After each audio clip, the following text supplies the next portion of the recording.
Elections को अभी कुछ ही महीने बचे हैं और सारी अपोजिशन पार्टी कुछ भी करके फिर से मोदी को पावर में देखना नहीं चाहती। इवन कांग्रेस लीडर मल्लिकार्जुन खड़गे का कहना है, अगर फिर से मोदी गवर्नमेंट आई तो भारत में फिर कभी इलेक्शंस नहीं होंगे और भारत डेमोक्रेसी को लूज कर देगा। अगर कुछ होगा भी तो सिर्फ मोदी का डिक्टेटरशिप।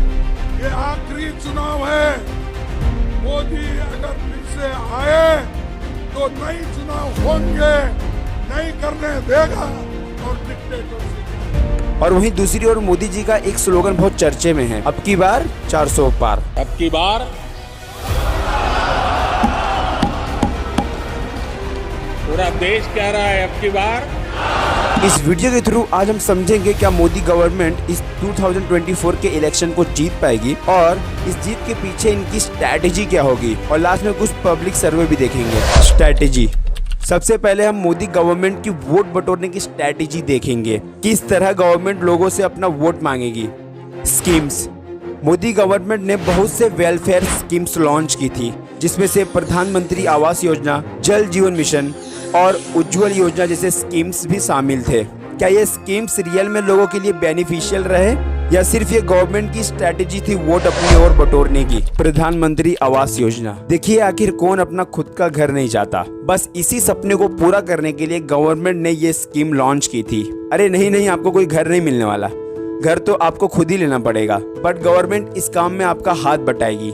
आपके होम लोन के इंटरेस्ट के कुछ पार्ट को गवर्नमेंट पे करेगी, जिससे आपको 2.5 लाख रुपए का फायदा हो सकता है। चलो 2.5 लाख रुपए का फायदा तो हो रहा है, अच्छा ही है।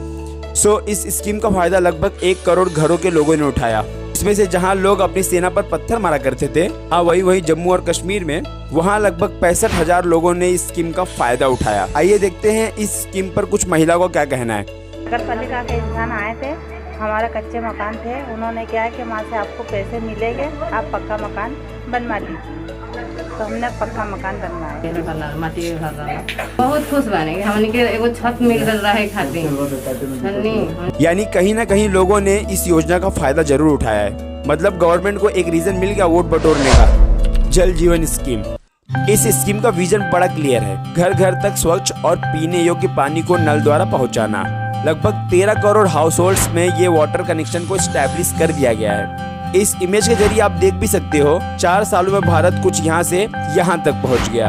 यानी मोदी गवर्नमेंट के स्कीम काम तो आ रहे हैं, लोगों के लिए एक्चुअल में बेनिफिशियल साबित भी हो रहे हैं। ये स्कीम सिर्फ नागरिक को उल्लू बनाने वाला नहीं है। आर्टिकल 370, इसे कैसे भूल सकते हैं। ये डिसीजन मोदी गवर्नमेंट के कुछ मेजर डिसीजन में से एक रहा है। ऐसे ही नहीं, इसके ऊपर एक मूवी डेडिकेटेड कर दी गई है। अगर आपने वो मूवी देखा तो कमेंट करके जरूर बताना। Now back to the topic. Article 70 हटाने की वजह से जम्मू कश्मीर को जो स्पेशल स्टेटस मिल रहा था, अब वो स्पेशल स्टेटस नहीं रहा। इस स्पेशल स्टेटस में जम्मू कश्मीर का खुद का एक अलग सा फ्लैग हो सकता है और कोई भी आउटसाइडर जो जम्मू कश्मीर में जन्म नहीं लिया है वो वहाँ पर जाकर जमीन नहीं खरीद सकता।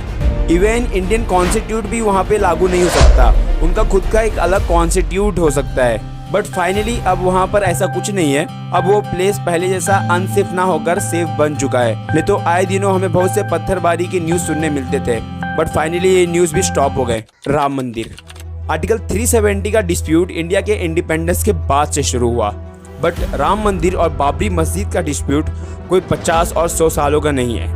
ये डिस्प्यूट लगभग 500 सालों से चला आ रहा है, जिसे बीजेपी गवर्नमेंट ने प्रॉमिस किया था कि हम राम मंदिर को बनाएंगे। नाउ फाइनली ये प्रॉमिस कंप्लीट भी हुई, जिस वजह से मोदी जी पर लोगों का ट्रस्ट भी बढ़ गया। बट इस वजह से कुछ मुस्लिम्स हमारे देश में नाखुश हैं, इसीलिए मोदी गवर्नमेंट को एक प्रो हिंदू गवर्नमेंट भी कहते हैं। खैर ये टॉपिक तो दूसरा रहा, अगर आपको ये टॉपिक पर वीडियो चाहिए तो कमेंट करके जरूर बताना। Now back to the topic. Ram Mandir inauguration के दिन कांग्रेस के एक नेता भी पहुंचे थे और उनसे जब घर वापसी का प्रश्न पूछा गया तो देखो किस तरह शर्मा उठे हैं। क्या 22 जनवरी को इनकी भी घर वापसी होने जा रही है? आचार्य प्रमोद किशम। खैर राम मंदिर पर लोगों का क्या कहना है इस वीडियो के थ्रू तुम देख सकते हो। आप लोगों को उम्मीद थी कि कभी ये मंदिर बन कभी नहीं, अयोध्या के लिए नहीं, पूरे देश के लिए अच्छा मोदी को हराने वाला ही कोई नहीं है, कोई पैदा नहीं है। लाइफ हम गुड़गांव में दिल्ली में ट्रैफिक देखते हैं तो डेली लाइफ में हम यहाँ पे दंगे देखते थे। राम मंदिर के बन जाने से मोदी गवर्नमेंट ने एक बड़े वोट की संख्या अपनी ओर तो जरूर ले लिया है। सर्वे, इंडिया टुडे द्वारा एक सर्वे कंडक्ट किया गया था प्रेडिक्शन ऑफ इलेक्शन ऑफ 2024 का, इसके अकॉर्डिंग बीजेपी और इसके अलायंस 335 सीट जीतेंगे आउट ऑफ 543 और वहीं दूसरी ओर इंडिया अलायंस 166 सीट जीत सकती है। खैर ये तो सर्वे की रिपोर्ट्स हैं, एक्चुअल रिपोर्ट्स आने में अभी कुछ महीने बचे हैं। सो वोट जरूर करना, क्योंकि आपके एक सिंगल वोट से हमारे देश को एक बेटर लीडर मिल सकता है। वीडियो से आपको कुछ भी वैल्यूएबल चीज़ सीखने मिला तो चैनल को जरूर सब्सक्राइब करना और थैंक्स फॉर वॉचिंग।